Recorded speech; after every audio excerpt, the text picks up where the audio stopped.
Welcome to Soundbite, a reflection inspired by a recent conversation on Girl Take the Lead. And I'm your host, Yokani. Soundbites are where I take something that stayed with me from a guest conversation and give myself and maybe all of us a little more room to think about it. Today's reflection was inspired by my recent conversation with somatic nurse coach Lisa Ketcham-Hendrickson, founder of Human Recovery.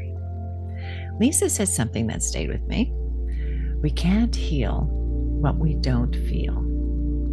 We were talking about grief. And I realized that before reading Frances Weller's The Wild Edge of Sorrow, I thought I understood what grief was.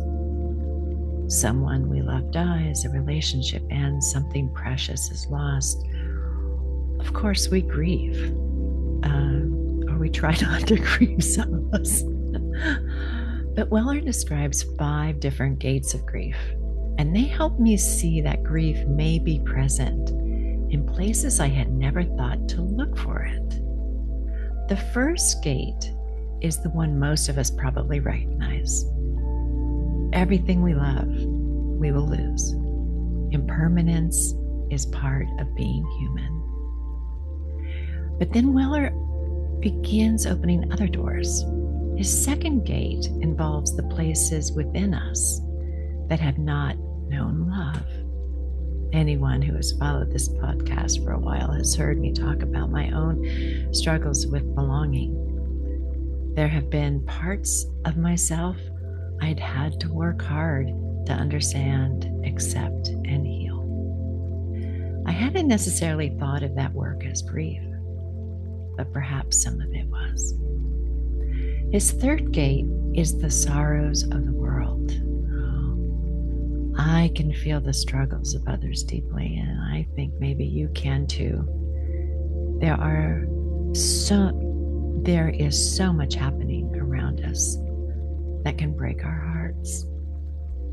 I've found compassionate curiosity helps me navigate some of that. Not turning away from suffering, but staying open to the humanity of others while recognizing that I can't control or fix all of it.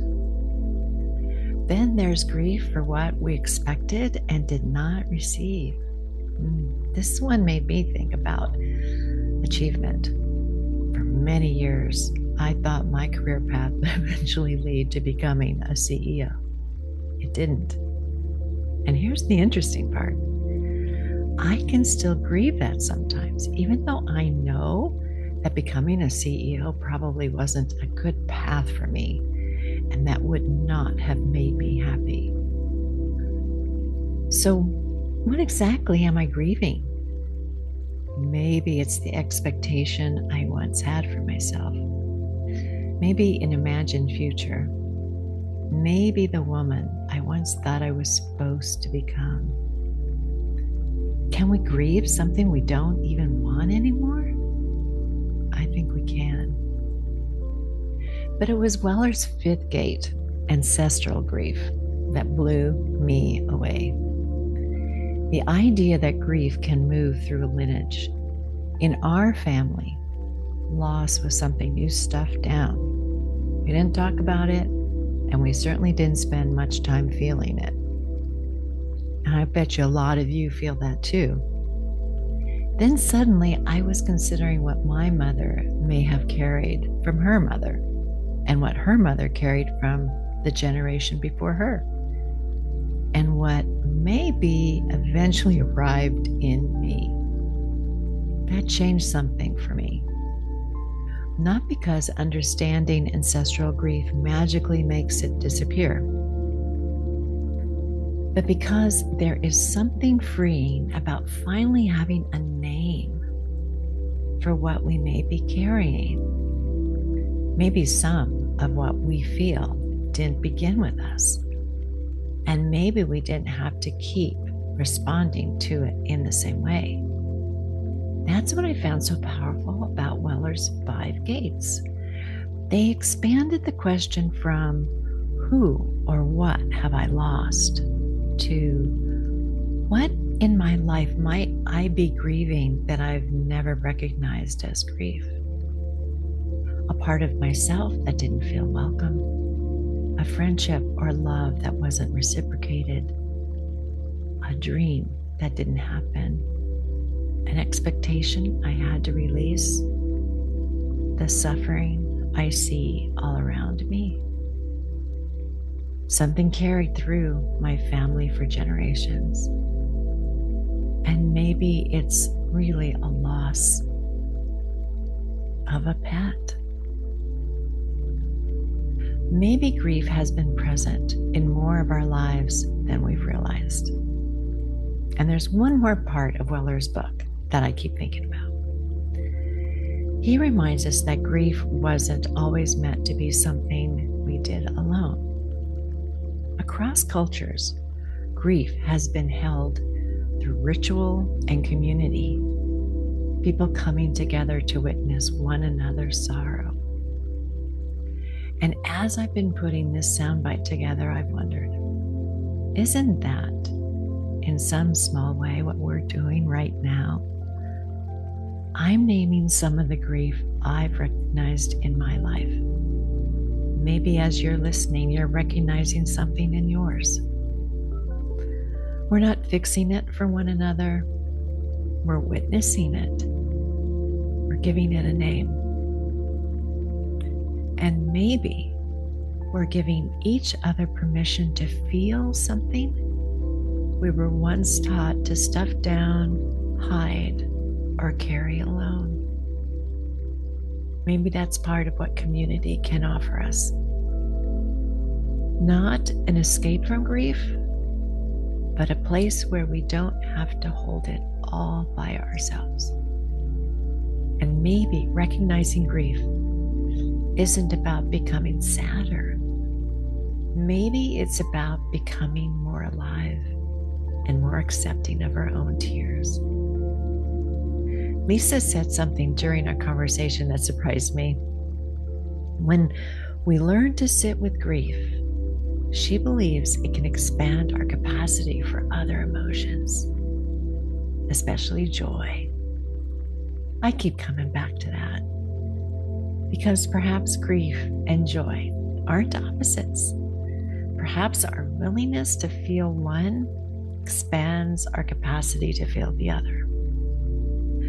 Weller writes about an intimacy between grief and aliveness, and I'm beginning to understand what he means. Grief asks us to face what is there rather than numbing it, stuffing it down, or pretending we don't feel it. And perhaps that's why Weller describes grief as subversive. Because allowing ourselves to grieve challenges an expectation many of us have absorbed. That strength means staying composed, controlled, and okay. But what if strength can look like feeling? And here are the questions I'm sitting with. What might you be grieving that you've never given yourself permission to call grief? And who might you allow to witness it with you? Maybe we don't have to solve it.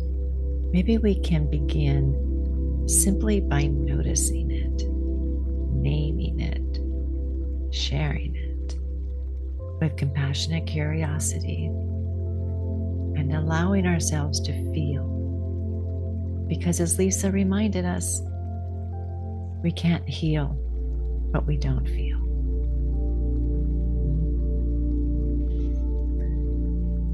Thanks for this time with me. If something came up for you while you were listening, perhaps you don't have to do anything with it right now.